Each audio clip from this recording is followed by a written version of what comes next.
of crew. iPets, having fun with you. You can be our friends, the fun will never end. Teaching you to draw and paint. Learning step by step with simple shapes and styles. Sharing out adventures and happy smiles. Climb aboard and let's get started. Art Pets, we are the Art Pets. We are the Art Pets. We love that song. We sing it all the time with Molly, Bella and Sean. And Princess Phoebes is always humming it. Well, how are you? I'm glad to hear that. It's another beautiful and sunny day here, and we've been outside all morning playing and climbing trees. Well, Princess Phoebes has. I'm not very good at climbing trees. But we love it here and being outside in the sunshine and having lots of fun and playing games too. And I promised that I would show you how to draw and paint a unicorn, and also that we would show you some simple and not so simple ways to cartoon. I did it with the Easter Bunny, and I hope that worked well for you. I'm going to show you how to draw and paint a quick and simple cartoon of a unicorn. And I will show you how to draw and paint a more detailed unicorn cartoon. We'll also tell you a few fun facts about unicorns. So, let's go! And so here we are, all set up and ready to go with our cartoon of a unicorn. Now, as you can see, I have my drawing done out in black marker. I haven't coloured it because I thought we could have fun doing that together here on the piece paper. And I have my little diagram to explain the basic shapes, because you know how important it is to utilise the basic shapes. And even with something like cartoons, a lot of people feel that cartoons are very easy to do, and it's true that some are, but equally there are a lot that are not. And I said this is a more detailed cartoon, and particularly if it's a cartoon in this way where it's done in a very defined fashion of, in this case, a unicorn, because it's still defined by the idea of correct proportion to a large degree. So the idea we talked about before of pose, which is the placement of a space or an object, in this case the unicorn. Proportion is the relationship of size, and perspective is the illusion of distance. So even though it's a cartoon, it's very detailed, and it still has to look quite right. With the cartoon that Captain Puppyfluff is going to show you, the unicorn will allow it to be much, much looser and much freer. But in this one, we need to be a little bit more defined. And so it's important to get the shapes quite right for the most part. They don't have to be exact, but quite right. And so for that reason, rather than doing my drawing here in marker, I'm going to do it in pencil first in case I need to rub it out. Plus, it allows me to show you how to use spaces and shapes. And as you know, we are very particular about using shapes. Shapes are so important in helping us to get the basic forms of what we're going to draw. And here you can see I've done out the basic form of the unicorn, which is not unlike a horse. It's the same sort of shape as a horse, and we may paint a horse at some point in the future, and we'll possibly use the same design, but for now it's based on the idea of a very happy looking unicorn. So I have my little outline drawing here. You can see I've got a rectangle which is divided into 6 parts. So you've got 3 on the top, 3 on the bottom, and they're equal sizes in each. And you can see I've got 1, 2, 3, 4, 5, 6, 7, 8, 9, 10, 11, 12, 13, 14, 15, 16, 17 shapes. Most of them ovals. All of them bar the actual horn are ovals, and that's what we're going to start with. So the pencil allows me just to give you the basic guideline, and then we can go over it in the marker once we're happy with that. So from there, we'll start, you can see, with the head, and you can see the proportions that I've left. So the head sort of fits about here into that space there.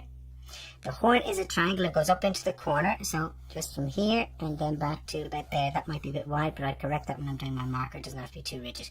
Then from there, for the neck, we have another oval, and you can see it just sits into the top little section there, thereabouts. Doesn't necessarily have to be exact. Then we have a circle which kind of goes across this cross point almost equally. So I'm going to take that sort of ovally circle there, and then there's another one that does not go beyond this line. It sits into this space, and this is all part of the belly and the back of the rump, if you like. From there we have, you can see the very elaborate tail, so we have another oval coming up here for that, and then a really large one here because this would be the end point. We're going to put that really big oval there, and this is into the space the tail will fit. So you can see we have the horn, the head, the neck, the body, and the tail space. So now we need the legs. You can see this shape coming across here, so I'm going to put that one in there, and then I'm going to put that in here, and then for the foot, which touches off the line just there, it doesn't go all the way down. In fact, I might have gone a little too long on that, and I may have to shorten it, and that's okay, but when I'm doing my drawing I'll know that. From here, I have this one which comes down for the other leg, which is leaning out slightly from the chest, and then a second oval just there. And I am going to rub that out because the front leg is just a little too long, and it's important to get my right proportions from the beginning. So I'm going to just shorten this a little and shorten that a little so I finish up about there.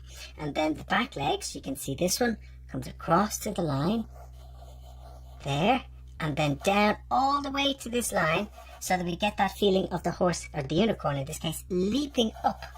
That's it, leaping up into that space.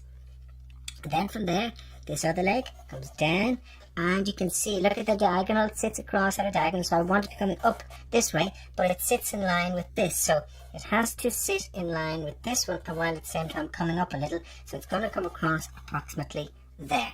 So you can see the relationship between these two legs here. The two back legs are on a similar line, and then there's a diagonal connecting these, and it's that diagonal that gives the impression that the horse, unicorn I should say, I keep calling it a horse because it looks like a horse, the unicorn is leaping up off the ground. And that's the basic shapes that we will use just to put together the idea of our unicorn. Now, I could do more drawing out with this if I wish to. And in actual fact, I think I will. I'll draw it mostly with pencil so that we can be quite accurate and rub out any mistakes that we need to if needs be, and then I can go back over it with my marker when I'm finished. So I'm going to go back to the head, and I'm going to just start shaping in the idea of the snout. So round the mouth just there, so you can see the shape, very happy smiley little mouth. Back down underneath for the chin, just then back around for the large jaw into that space there. And from there you can see the mane starting to show up a little, so we have a nice sweeping line for the idea of the mane there, and that brings us back into the ear, which sits approximately here. Now look at how far back I'm holding my pencil. Remember before I said hold your pencil a little bit further back, not too close to the top, and it gives you a little bit more freedom in your drawing. And then the inside of the ear. Then I have the idea of the horn, so we said this coming across from here and then back across, not too wide. That's better. I had it too wide in the initial sketch, and that's fine. And I'm going to put a few lines as that, and we may use colours on that at a separate point and later on.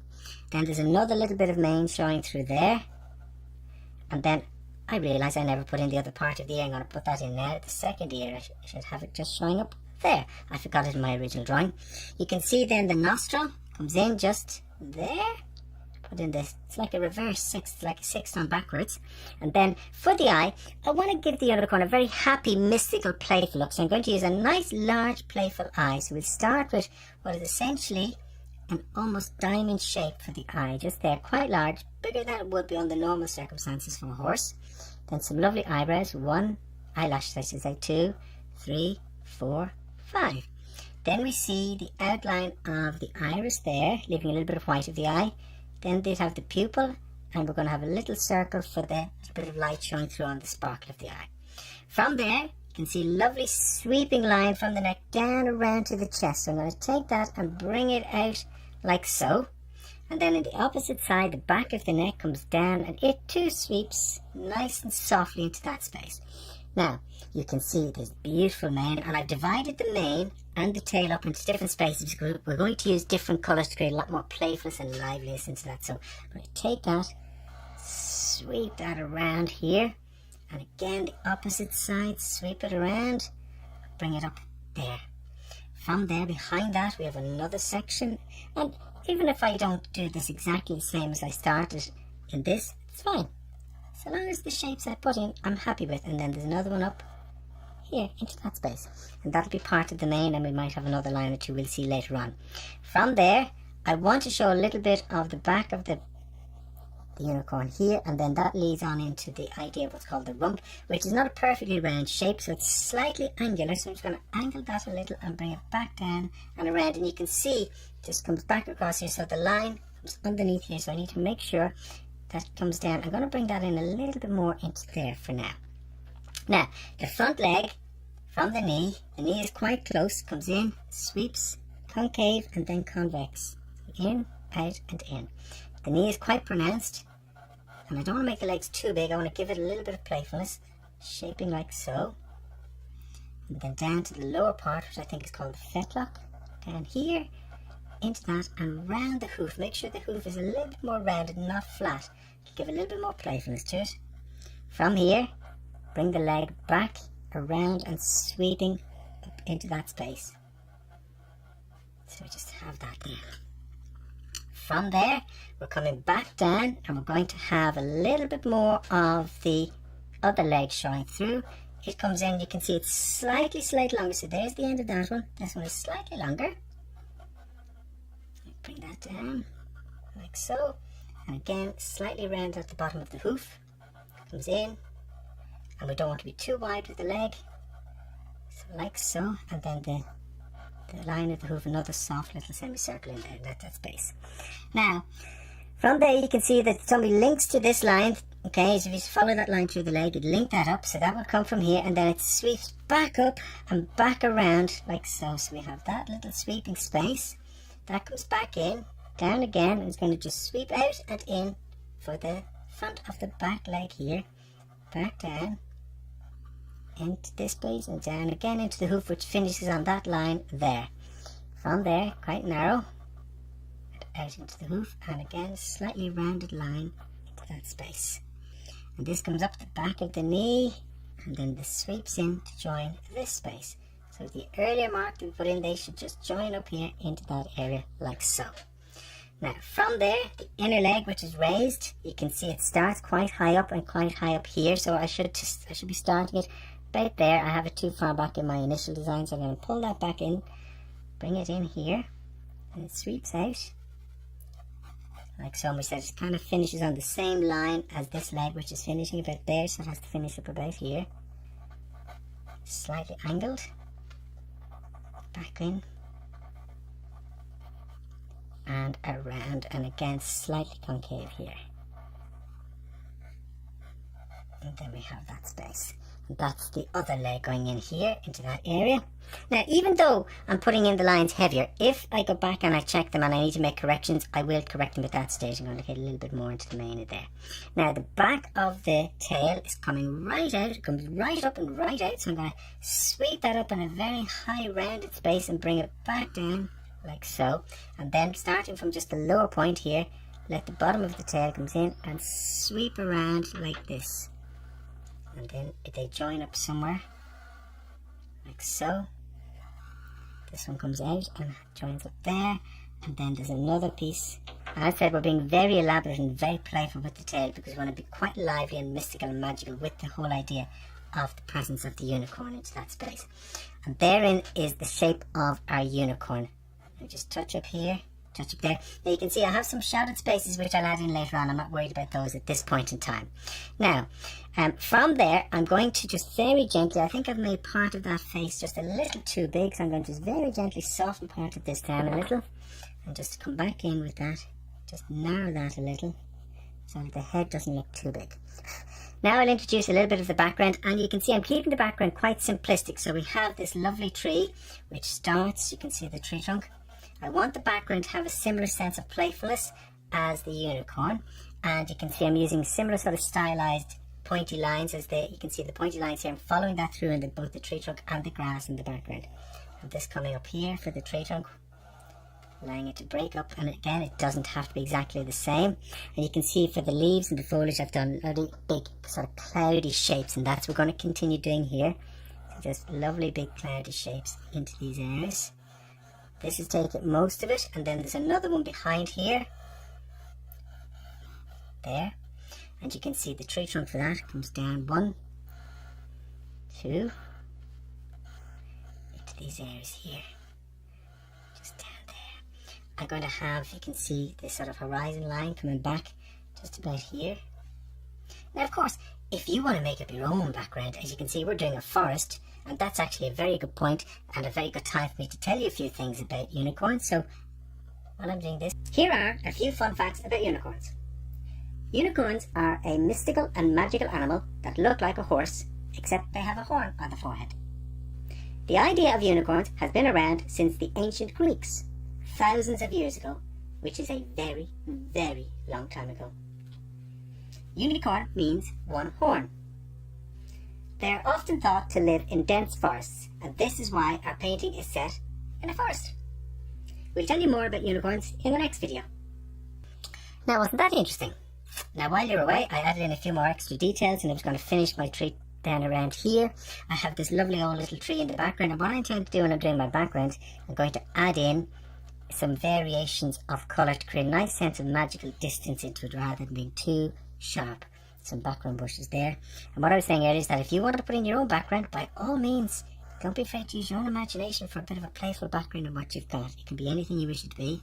Putting in the suggestion of the texture on the tree trunk, these spaces, some knots. You can see I have some grass coming across here because I'm going to use different elements. So I'll use a stronger colour here and a softer colour there to give more distance into what we have.